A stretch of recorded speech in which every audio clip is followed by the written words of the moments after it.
Ok, boa noite para você, que bom que estamos juntos outra vez, que bom que você veio, que se está conosco. Abrimos um pouquinho mais cedo, né? Mas estamos começando no horário, né? No horário certinho, nosso horário já costumeiro, 20h30, estamos na série A Redenção se Aproxima. Estamos hoje avançando aí mais um tema, é o quarto tema dessa temporada, o quinto tema dessa temporada. Nós temos trabalhado aqui vários assuntos aí relativos à volta de Jesus, né, os eventos finais, mas estamos tratando de um prisma diferente, né? Não preocupado muito com a questão do fim em si, né? Mas preocupado exatamente com o retorno dele, como é que vamos estar, a nossa preparação para esse encontro, tá certo? Hoje vamos ver um outro tema, já adentrando os eventos finais, sim, os momentos, os sinais, essas coisas que são sempre mencionadas quando se fala dos eventos finais. Então nós vamos orar nesse instante e pedir a bênção de Deus. Querido e amado Deus, nosso Pai, esse é um momento muito especial, queremos abrir a Tua Palavra e nós desejamos, ó Deus, em nome de Jesus, pedimos que o Senhor nos fale outra vez ao coração. Desejamos ser alimentados pela Tua Palavra, desejamos, ó Deus, ser despertados pela Tua Palavra e salvos também pela graça que está em Jesus Cristo e emana também da Tua Palavra. São as bênçãos que rogamos, já agradecemos em nome de Jesus. Amém e amém. Ok, hoje nós vamos adentrar ao tema do autoclamor. O que vem a ser o autoclamor? E como eu falei, nossa proposta aqui é ver os eventos finais sempre do ponto de vista da nossa experiência com Deus. É o que nos interessa durante essa série, os eventos finais e eu. Seria essa a tônica, tá certo? Então nós queremos ver o aspecto do autoclamor. E para isso nós vamos buscar a Bíblia no livro de Apocalipse, no capítulo 14. Você pode abrir sua Bíblia aí, Apocalipse 14. Traga sempre sua Bíblia, porque nós vamos ter temas importantes para estudar. Este aqui é um deles. Apocalipse 14, a partir do verso 6. O livro do Apocalipse é o livro da revelação. Ele começa, a palavra Apocalipse significa revelação, porque é a primeira palavra que aparece no livro, a revelação do Senhor Jesus Cristo, né? Então, o Apocalipse não tem nada de oculto. Na verdade, o Apocalipse tem muita coisa que foi revelada através de símbolos, tá certo? E hoje nós vamos ver alguns desses símbolos aqui rapidamente. Como eu falei, nosso propósito não é estudar o Apocalipse e decifrar todos os seus símbolos. O objetivo é um estudo mais devocional, um estudo onde encontra lições espirituais para nós. E hoje vamos nos valer de alguns versos que estão no livro de Apocalipse. E agora vamos começar lendo 14, verso 6 em diante, que diz assim: Vi outro anjo voando pelo meio do céu, tendo um evangelho eterno para pregar aos que se assentam sobre a terra e a cada nação e tribo e língua e povo, dizendo em grande voz, um alto clamor, em grande voz: temei a Deus e dai-lhe glória, pois é chegada a hora do seu juízo, e adorai aquele que fez o céu e a terra, e o mar e as fontes das águas. Verso 8, seguiu-se outro anjo, o segundo, dizendo: Caiu a grande Babilônia, que tem dado a beber a todas as nações do vinho da fúria da sua prostituição. Verso 9, seguiu-se a estes outro anjo, o terceiro, dizendo em grande voz também: se alguém adora a besta e a sua imagem e recebe a sua marca na fronte ou sobre a mão, também esse beberá do vinho da cólera de Deus, preparado sem mistura, do cálice da sua ira, e será atormentado com fogo e enxofre diante dos santos anjos, na presença do Cordeiro. Aqui nós lemos o que nós chamamos de as 3 mensagens angélicas. Existem alguns jargões evangélicos, especialmente no meio adventista, e nós vamos para esse texto aqui, nós chamamos de a tríplice mensagem. Que palavra bonita, né? Uma palavra assim, bem teológica, né? A tríplice mensagem. As 3 mensagens de anjos, 3 anjos que voam pelo meio do céu, com o evangelho para proclamar. O evangelho eterno. Qual é o evangelho eterno, irmãos? O evangelho eterno são as boas novas que dizem que Jesus veio a este mundo, nasceu da Virgem Maria, e ele viveu entre os homens como um carpinteiro. Aos 30 anos foi ungido o Messias e passou seu ministério por volta de 3 anos e meio, seu ministério, e depois o ministério de uma vida perfeita. Depois Jesus preso, torturado e morto na cruz de forma totalmente injusta, um julgamento injusto, sem prova, sem crime, como eu já frisei aqui algumas vezes. Porém, a palavra de Deus nos diz que ao 3º dia ele ressuscitou e está assunto ao céu, e lá no santuário celestial, lá no céu, ele é o nosso intercessor. De lá ele voltará para buscar o seu povo. Esse é o evangelho eterno, essa é a mensagem, o cerne do evangelho, e é isso aí. E a palavra de Deus nos diz que esses anjos, eles sobrevoam pelo meio do céu para pregar esse evangelho a cada nação, cada tribo, cada língua, o mundo inteiro, cada canto da terra deverá ser advertido com essa mensagem, que é na verdade um alto clamor. Ele grita em grande voz para que todo mundo possa ouvir. É um alto clamor, de fato. Portanto, o objetivo desses anjos aí não é simplesmente advertir que está vindo um julgamento, todo mundo vai ser julgado. Não é advertir sobre Babilônia e seus pecados. Não é só isso, né? Vai além disso. Vai além do julgamento, vai além de Babilônia com seus pecados, e vai além também da besta que aparece aí, o terrível animal que aparece aí. A mensagem dos 3 anjos vai além até mesmo de apenas encorajar pessoas a ir para a igreja. Não é uma mensagem para dizer, olha, venha para a igreja, venha fazer parte da nossa igreja. A mensagem dos 3 anjos vai além de tudo isso aí. A mensagem dos 3 anjos, acima de qualquer coisa, revela a justiça de Cristo. O Redentor, que é capaz, que pode e deseja perdoar todos os nossos pecados, cada um dos nossos pecados. Esta é a mensagem dos 3 anjos. Ele está pronto, está disposto, e ele pode perdoar e salvar a todo aquele que se aproxima. Ele é o Redentor, perdoador do pecado. Essa mensagem deve ser dada no mundo inteiro. Esta é a mensagem que tem que ser pregada no mundo inteiro e em alta voz. O alto clamor é a justiça de Cristo concedida a impotentes seres humanos. É a justiça de Cristo entregue, imputada àqueles que não merecem. Esta é a mensagem a ser pregada.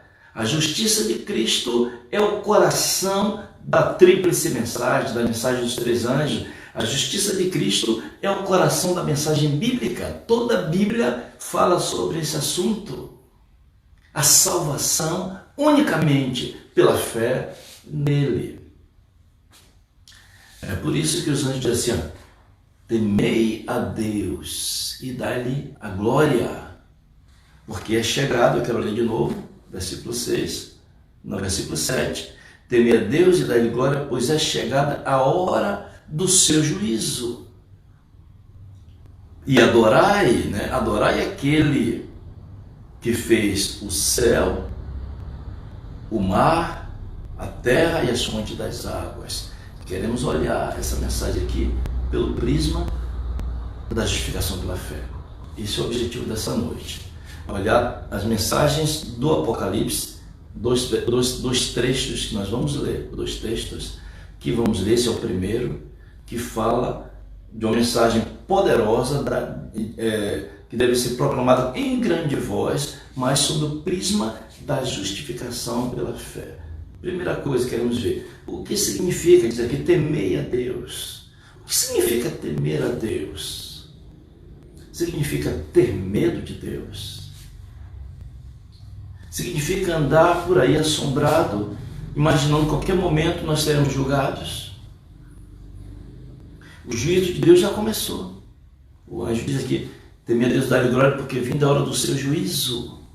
O juízo já chegou. E será que meu nome está passando? Você sabia que existem pessoas que não dormem angustiadas com isso? Com o pensamento que o seu nome está sendo passado em juízo nesse momento. Isso já passa no meu nome. E os meus pecados, e os meus erros, e os meus defeitos que eu não consegui vencer, os meus vícios que eu não consegui vencer ainda. E meu orgulho, a minha arrogância, que eu não consegui também vencer. Eu não sei pedir perdão para ninguém. E aquela pessoa que eu ofendi, e até hoje eu não tive coragem de pedir desculpas. E se meu nome estiver passando, o que será de mim? Tem pessoas que não dormem preocupados com o juízo, com o julgamento, que está em andamento, que já começou. Porque nós entendemos que quando Jesus voltar, ele não volta para julgar. Quando ele voltar para trazer a recompensa. É isso que diz a Bíblia, né?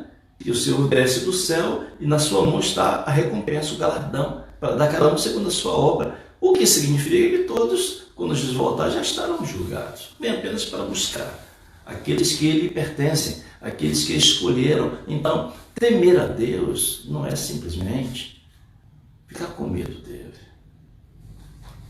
Um filho deve temer o seu pai por medo ou por respeito.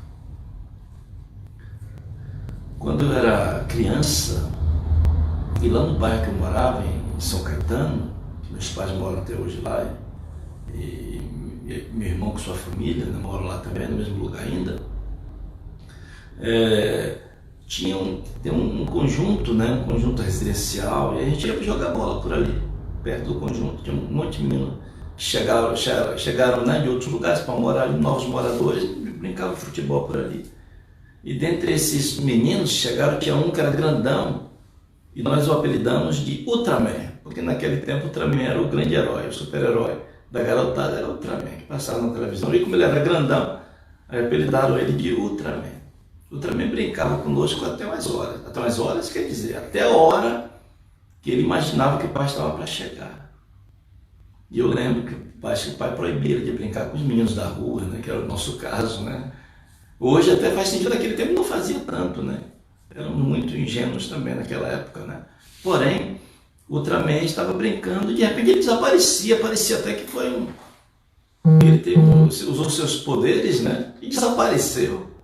E quando olhávamos para os lados, a gente percebia o pai dele chegando com uma pastinha, não sei o que ele era, se era advogado, comerciante, ele vinha sempre com uma pastinha. E ele parece que ele pressentia. E o medo era tão grande que ele simplesmente evaporava na hora. Ninguém percebia a hora que ele saía, né? Será que Deus deseja que seus filhos tenham medo dele? Temer a Deus, dar-lhe glória. Temer a Deus significa respeitá-lo, reverenciá-lo. Isso significa. Não é ter medo de Deus. Agora, o que significa dar glória a Deus? Temer a Deus e dar-lhe glória. O que significa dar glória a Deus? É simplesmente dizer assim, ó, glória a Deus. Pronto, eu dei glória a Deus. Significa isso aí.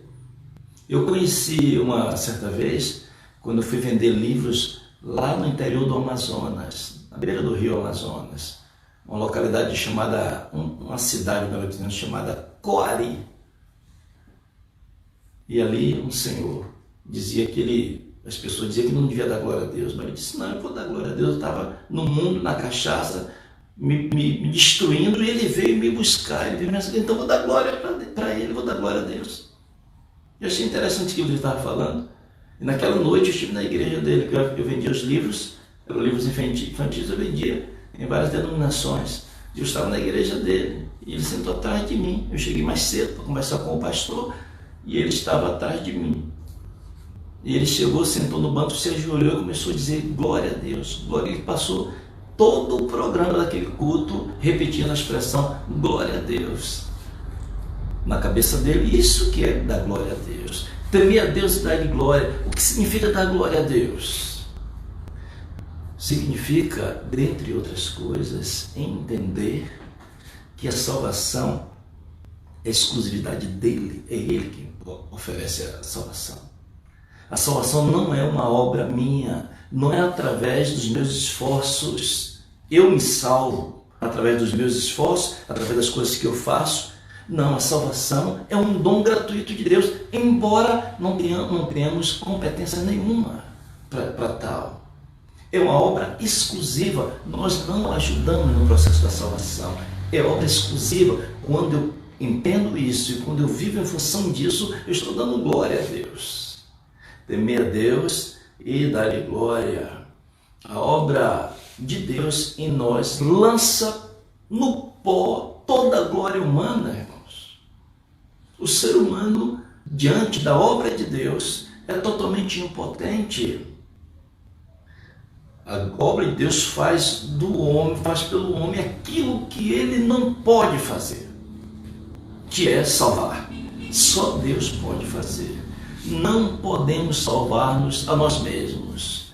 Não podemos nos salvar dos nossos pecados lá do passado. Não posso fazer nada com relação a isso. Eu não posso me salvar, e nem você, dos pecados presentes. E muito menos não podemos nos salvar desse ambiente em que vivemos, nesse mundo de pecado. A obra da salvação de Deus, em teologia se diz que obedece a três fases. A justificação, a santificação e a glorificação. A justificação, quando Jesus morre na cruz e eu aceito a Jesus como meu Salvador, aquele que morreu na cruz, ele morreu no meu lugar. Eu sou justificado, eu sou declarado justo. Então, a justificação, a aceitação de Jesus pela fé, me liberta, me livra, me salva da culpa do pecado. Eu sou um pecador, mas Jesus morreu no meu lugar, eu aceitei o sacrifício dele em meu favor. Ele é o meu substituto. Então, eu sou justificado, eu sou tornado justo, eu sou declarado por ele justo. Eu morri no seu lugar, então você agora é justo. Deu para entender? Então, eu fui salvo da culpa do pecado.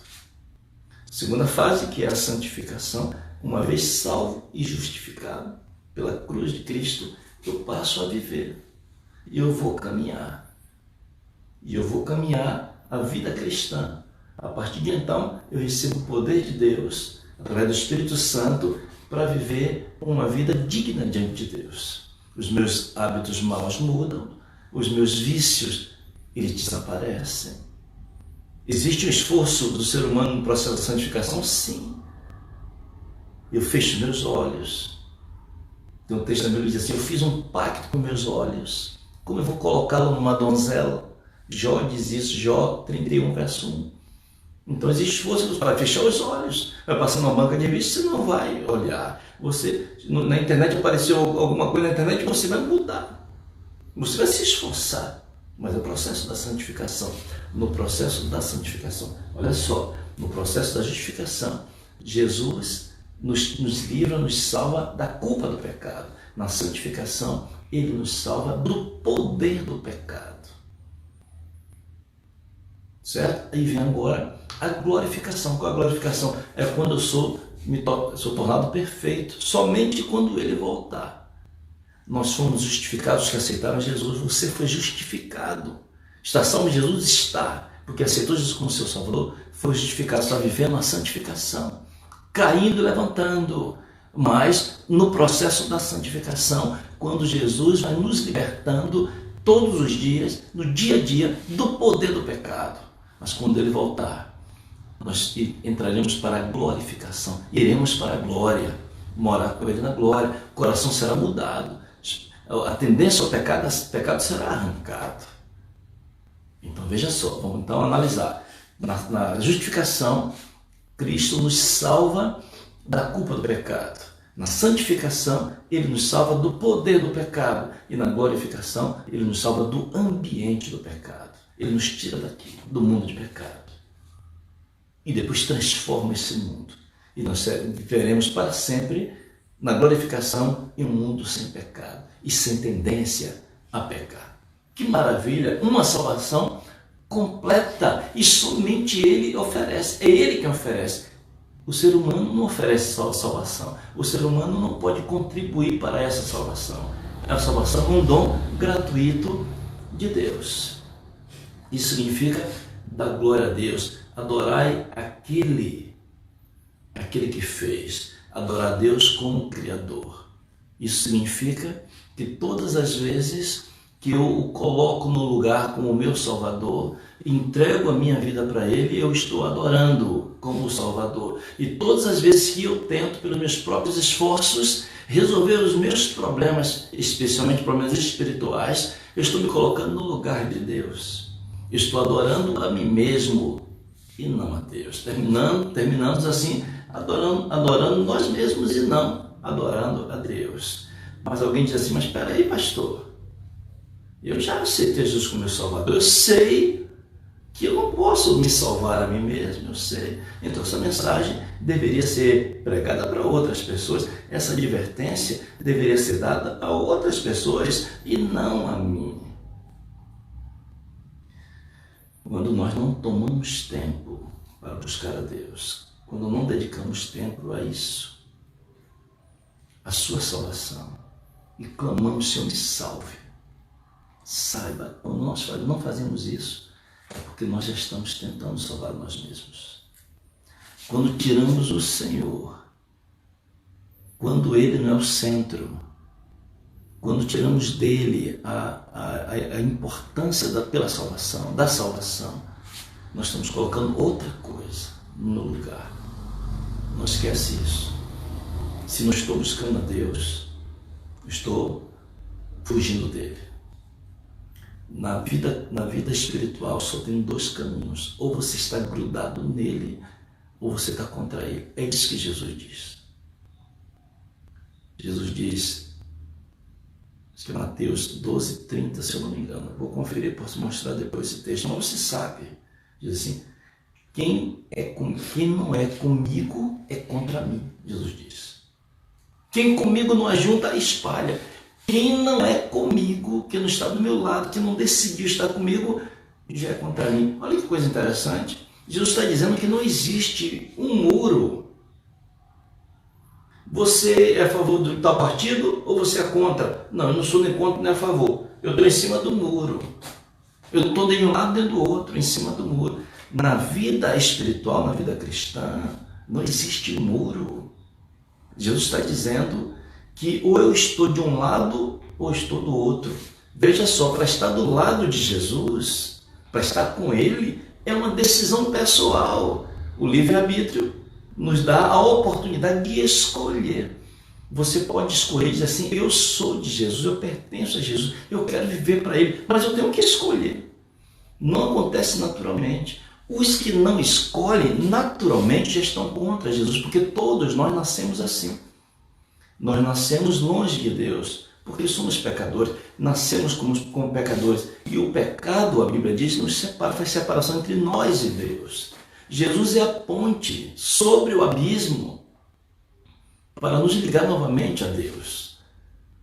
Portanto, eu tenho que tomar a decisão de assim, eu quero pertencer a Jesus, eu quero viver com Ele, eu sou dele, eu tenho que decidir. Quando eu não faço isso, eu estou contra Ele.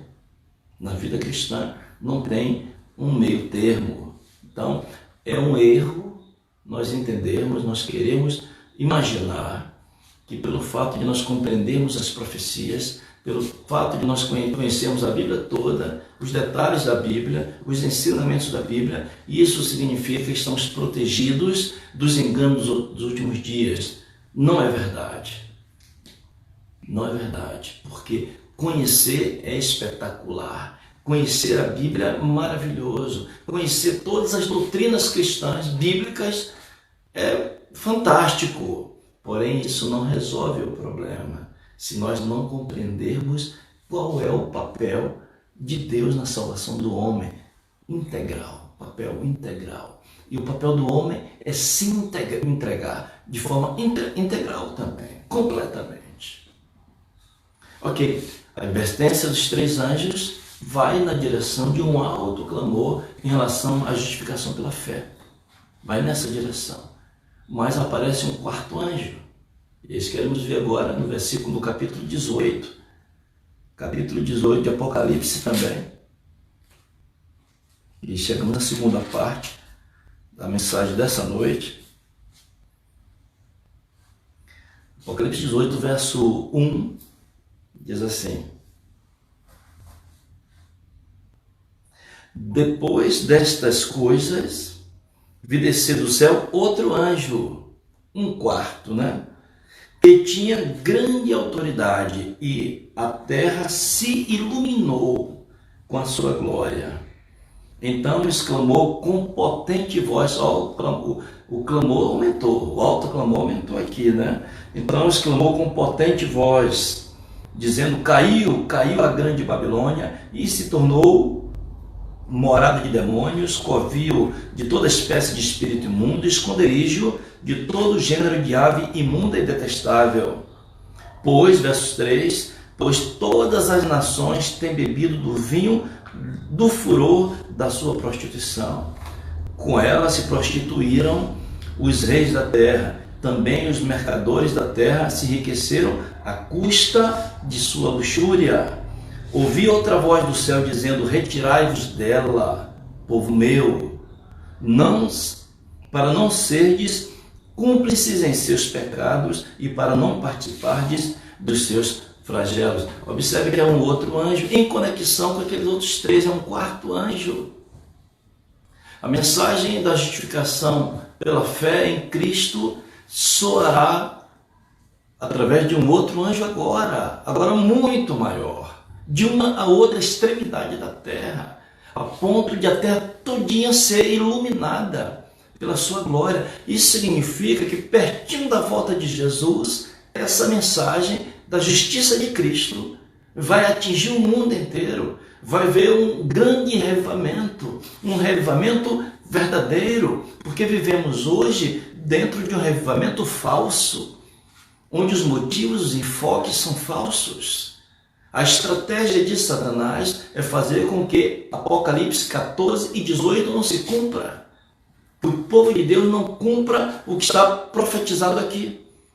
Então Satanás aparece com a contrafação, ou seja, com algo parecido, mas totalmente diferente, para desviar-nos do plano de Deus para mim e para você, para a nossa vida.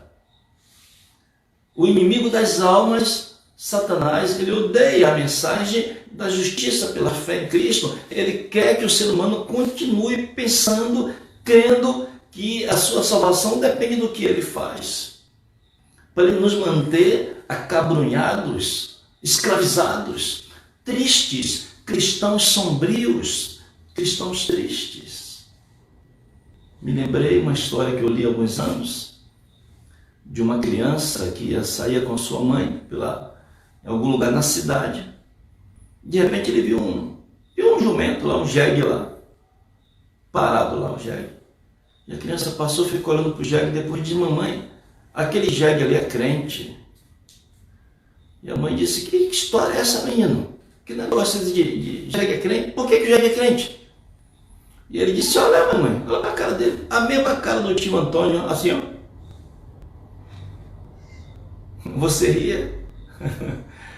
Tem muitos crentes por aí, uns que vivem, né?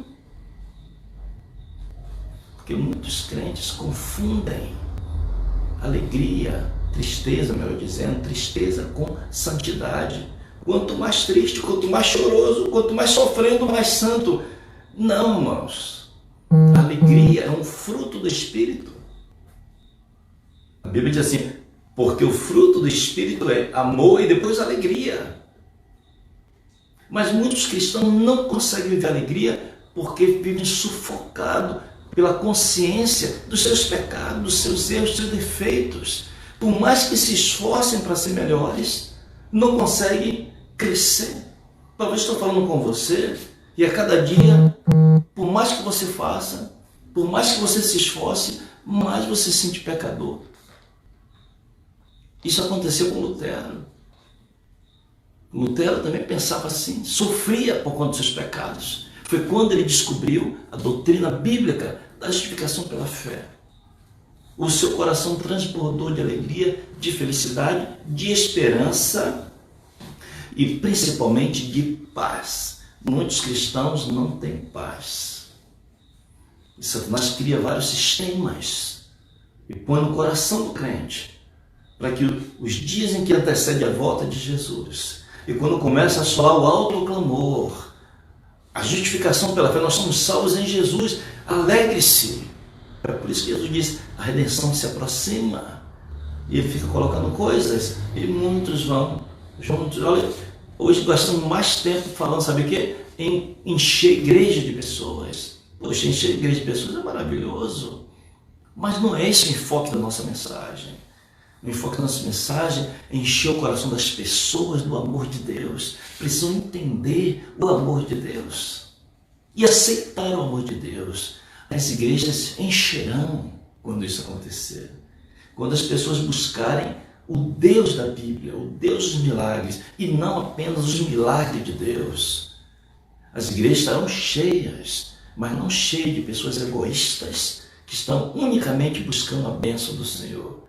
As igrejas estarão cheias de pessoas que estão ali para glorificá-lo, não apenas pelo que ele faz, mas principalmente pelo que ele é. Pelo que ele é. Você tem vida devocional? Eu tenho certeza que sim. Aliás, todos têm vida devocional. Todos devotam sua vida a alguma coisa. Alguns devotam sua vida à música, passa a vida todinha ouvindo música. De manhã, de tarde, de noite, com fone de ouvido, música. Conhece todos os ritmos. Conhece todos os cantores e todas as letras. É a música. Devota a sua vida à música. Outros devotam sua vida ao estudo, à busca de conhecimento. Outros, a busca desenfreada por conseguir dinheiro, riquezas.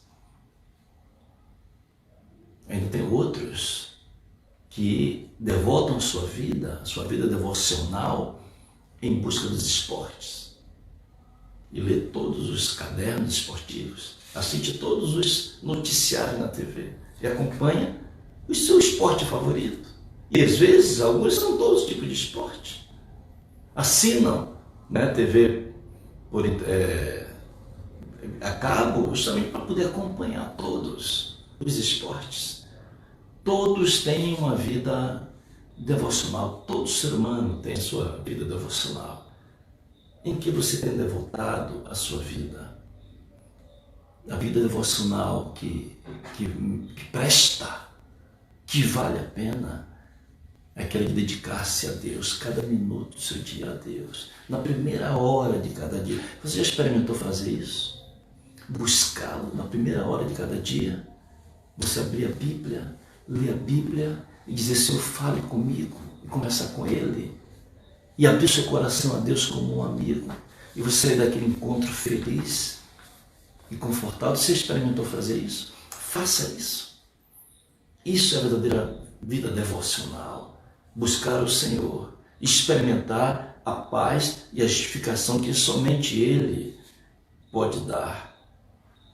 Olha para esse quarto anjo e diz assim, caiu a grande Babilônia. Ele repete o que disse o segundo anjo lá em Apocalipse 14. A ênfase ainda em cima de Babilônia. Como que assim caiu? Babilônia já não nasceu caída? Em que momento da vida é que Babilônia estava espiritualmente levantada, erguida? Nunca. A história de Babilônia começa com a construção de uma torre. Vocês lembram lá? A Torre de Babel.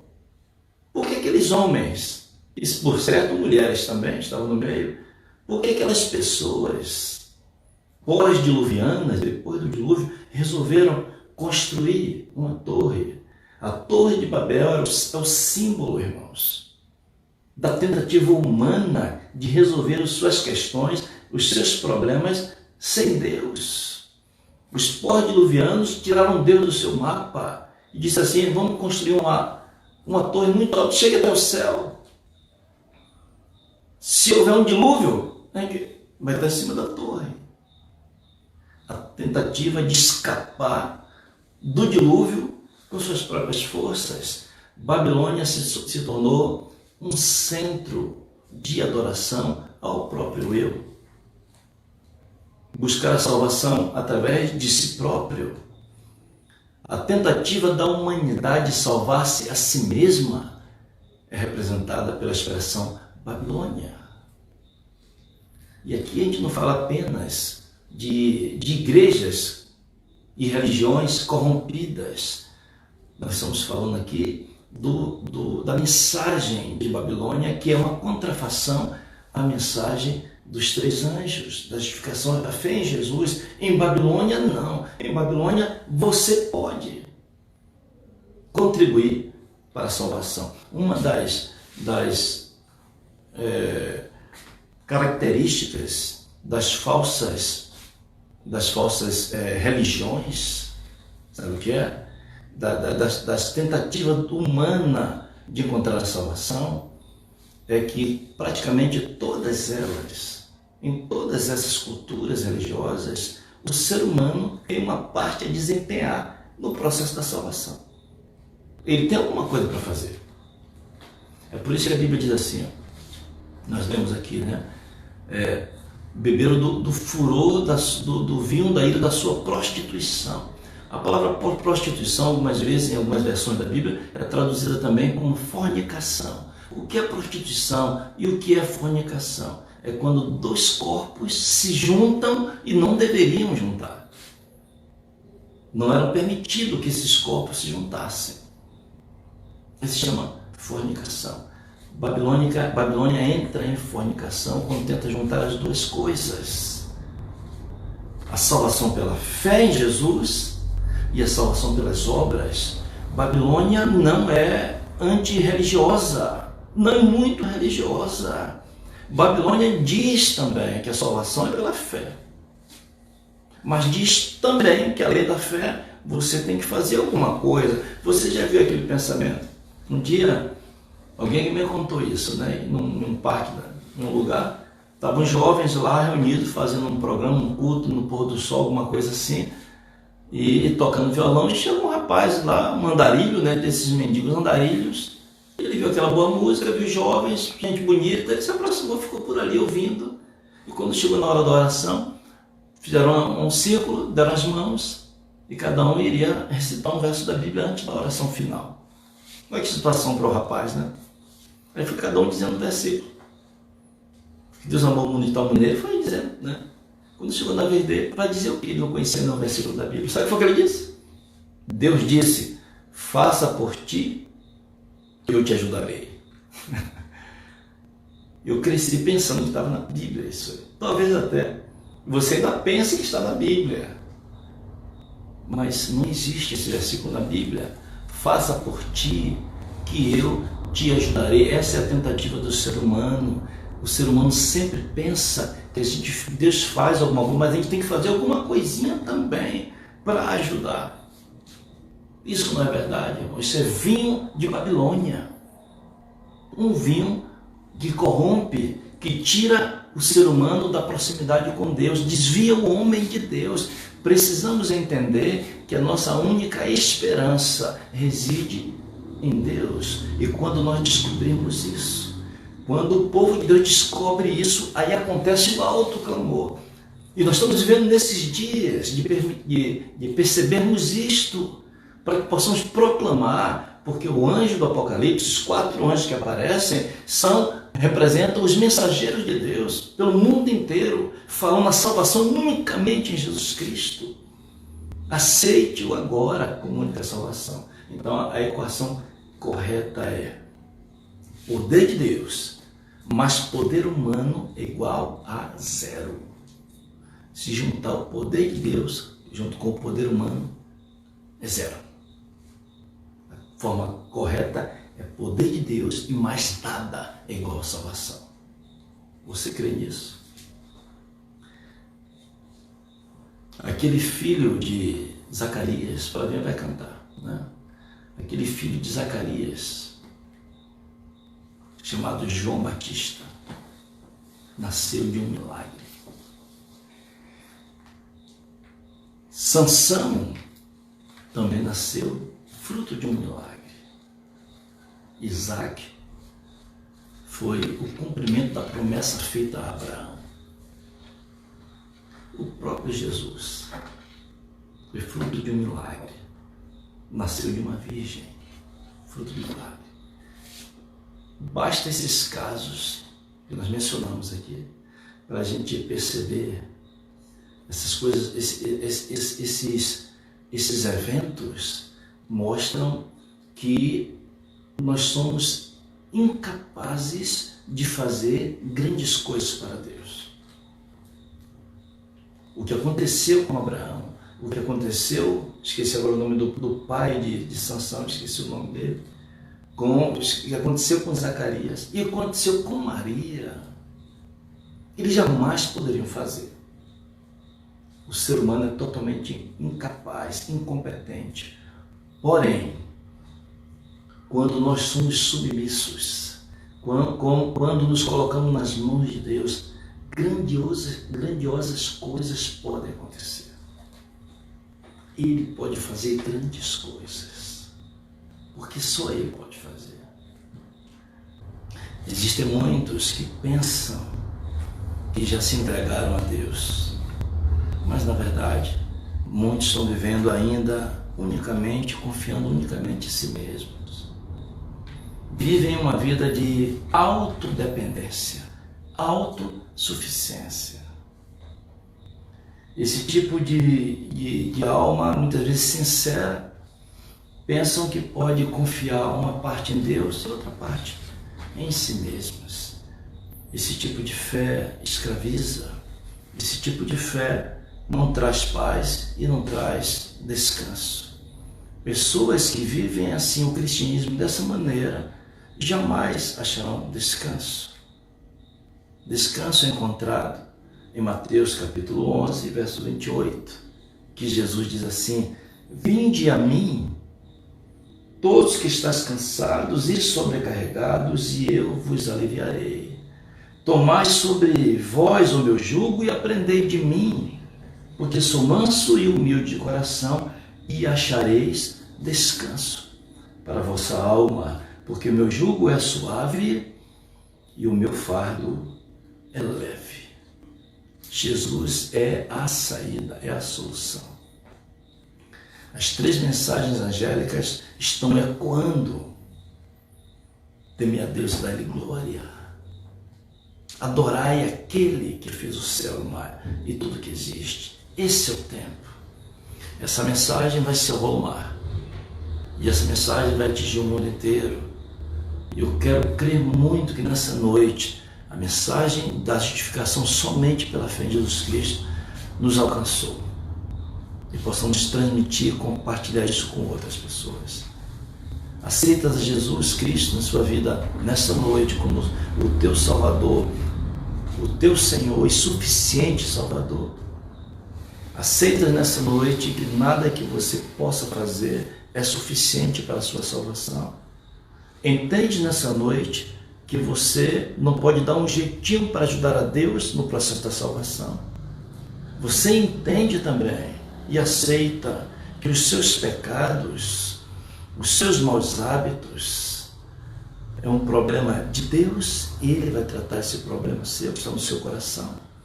Deseja entregar-se a Ele nessa noite? Eu quero ver a sua mão levantada. Amém? Vamos orar. Querido Deus, louvamos o Teu bendito e santo nome pela mensagem do Evangelho. A mensagem do Evangelho é uma mensagem de conforto, de paz e esperança. Queremos, ó Deus, viver a vida cristã, fazendo o nosso melhor para andar contigo, mas ajuda-nos a viver com um coração grato, com um coração feliz, com um coração esperançoso, sabedores que somos que tudo que deveria ter sido feito para a nossa salvação, o Senhor já operou. Que nós possamos aceitar esta salvação gratuita e possamos viver em função dessa aceitação. São as bênçãos que rogamos, ó Deus, e já agradecemos em nome de Jesus. Amém e amém.